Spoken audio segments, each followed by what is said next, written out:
So I just wanted to do a quick chat for a film that I had seen in a screening back in May.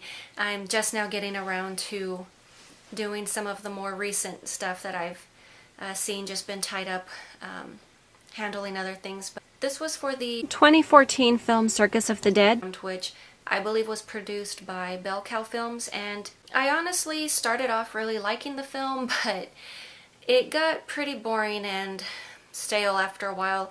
The premise was fairly interesting. You have the family who goes off to a circus, they watch a show. A family is randomly chosen to receive a gift basket full of tons of weird stuff. This is pretty much just a ploy in order to get their home address and later terrorize them.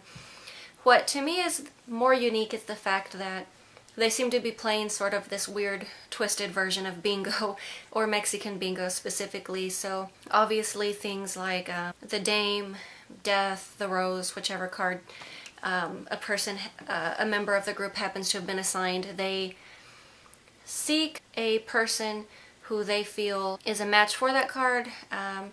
They then proceed to kill that person and take a trophy which they feel represents the card that they had drawn in order to fill their bingo card. So definitely kind of interesting. I've never really seen that done in a film, but definitely well acted. It's just the fact that it becomes tiring after a while. You have this group of psychotic clowns going around torturing and killing people, running amok. They eventually do take this one family. They murder the wife, the two daughters, and the husband are taken back to the circus grounds. The daughters we only see briefly on phone video whenever they are being tortured and whatnot. The father is basically being forced to participate in their activities somehow as a way of negotiating their release. He must do what they tell him to do. So it isn't long before he also becomes part of their circus act, because they need another dummy person to fall in line and pretend to be a prisoner who is actually literally being beaten and cattle prodded, which is fairly amusing, and obviously the idiot crowd, not realizing this is what's going on, cheers it on. So fairly amusing, but slightly off topic.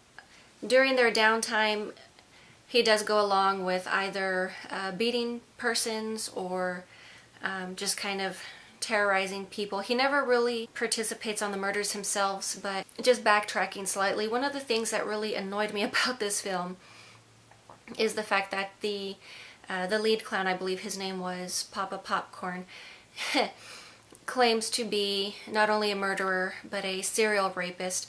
It was during one of these opening scenes in the film that he takes the head of the wife of the man that they have taken hostage and proceeds to perform fellatio on himself with the severed head. From then on, he pretty much just goes around just raping and attacking women. Up until then, he was just a normal, regular killer, but obviously the fact that he mentioned he's a serial rapist, I don't know if he just feels the need to prove it, or if it was just somehow considered necessary in order for the character to continue with that, which, like I said, I found repetitively redundant.